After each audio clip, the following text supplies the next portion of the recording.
Zachery Ty Bryan, the once boyish beacon of 1990s sitcom warmth whose portrayal of Brad Taylor on Home Improvement etched him into the hearts of a generation, finds himself ensnared once more in the unyielding grip of legal entanglements. At 44, the actor, whose early fame as Tim Allen's on-screen eldest son spanned 8 seasons of laughter and life lessons from 1991 to 1999, now confronts his 6th arrest within 5 tumultuous years, a stark tableau of a life derailed by demons both internal and imposed. This latest chapter unfolded in the quiet pre-dawn of a Saturday in Eugene, Oregon, where Bryan and his fiancée of 3 years, Johnnie Faye Cartwright, were taken into custody, their shared home disrupted by the cold efficiency of law enforcement. Held without bail in Lane County Jail until midweek proceedings, Bryan's detention stems from a probation violation linked to prior domestic violence convictions in 2020 and 2023, a 3-year leash that extends until October 2026, chafing against his aspirations for redemption. Cartwright, 32, a former jetback instructor whose poised demeanor once soared above earthly confines, faces her own litany of charges, a DUII compounded by 3 counts of reckless endangering and attempted first-degree assault. The gravity of these accusations casts a long shadow over their blended family, which includes 3-year-old daughter Kennedy and 2-year-old twins Parker and Sequoia, innocent threads in a fabric frayed by adult frailties. As sirens wailed into the night, one can only imagine the children's confusion, their tiny worlds upended by the very guardians meant to shield them.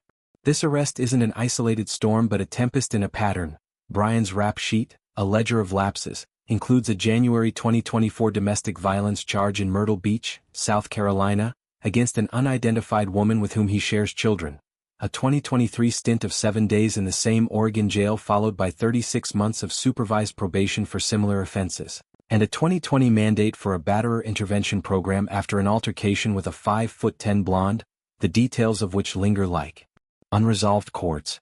The litany extends to vehicular vices, DUIs in Arapahoe, Oklahoma in October 2024 and La Quinta, California in February of the same year, each a reckless roulette with fate.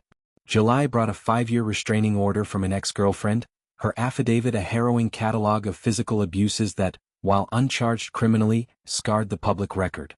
Bryan, in a raw November 11th confessional to media outlets, laid bare the fissures. Being thrust into the spotlight at 9 years old brought pressures I wasn't equipped to handle. But that's no justification for my choices as an adult. His voice, laced with the gravel of regret, acknowledged the inexcusability of domestic violence in any incarnation, framing his legal labyrinth as a crucible for growth. I've struggled with the lasting effects of early fame, addiction and poor decision-making, he admitted, which have hurt people I care about and led to repeated legal issues, including DUIs and past domestic incidents. This latest situation has been a painful wake-up call. To unpack Bryan's odyssey is to traverse the treacherous terrain of child stardom's aftermath. Home Improvement wasn't merely a show, it was a cultural hearth, where Tim Allen's gruff tool-time antics and the Taylor boys' brotherly banter normalized family dynamics for millions. Bryan, as Brad, the hot-headed middle son with a penchant for mischief and motorsports, embodied adolescent rebellion with a charm that masked deeper vulnerabilities. At 11, when the series premiered, he navigated scripted squabbles and set-side schooling, his face a canvas of innocence unmarred by the adult world's undercurrents. Off-camera, the seeds of struggle sprouted early. Alcohol siren call at 14, a gateway to numbing the dissonance between on-screen normalcy and the isolating glare of adolescence under arc lights.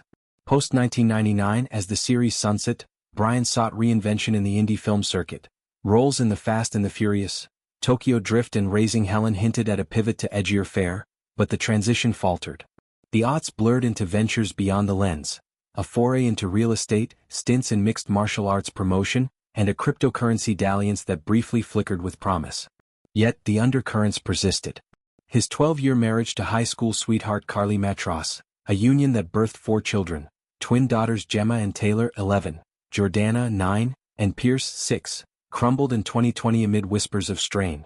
Matros's divorce filing marked not just a personal partition but a prelude to the unraveling that followed. Domestic shadows lengthened.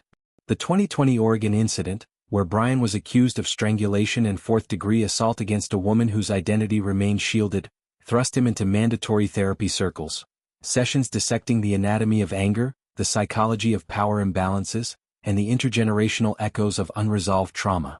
Probation's yoke demanded accountability. Random drug tests, counseling marathons, community service that grounded him in humility. Yet, 2023's recurrence, a misdemeanor assault in the same jurisdiction, extended the tether, sentencing him to introspection's grindstone. South Carolina's 2024 charge echoed these themes, the unidentified victim a poignant reminder of patterns unbroken, children caught in the crossfire of a father's faltering fortitude. Automotive indiscretions compounded the chaos.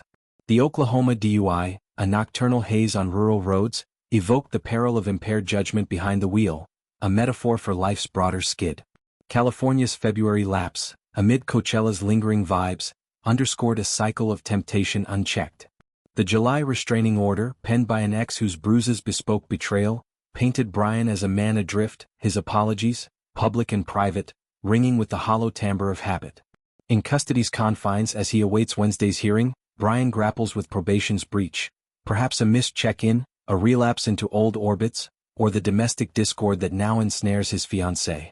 Cartwright's plight adds layers of heartbreak. Once a skyward soarer, instructing novices in the ballet of flight, she now navigates terrestrial tempests.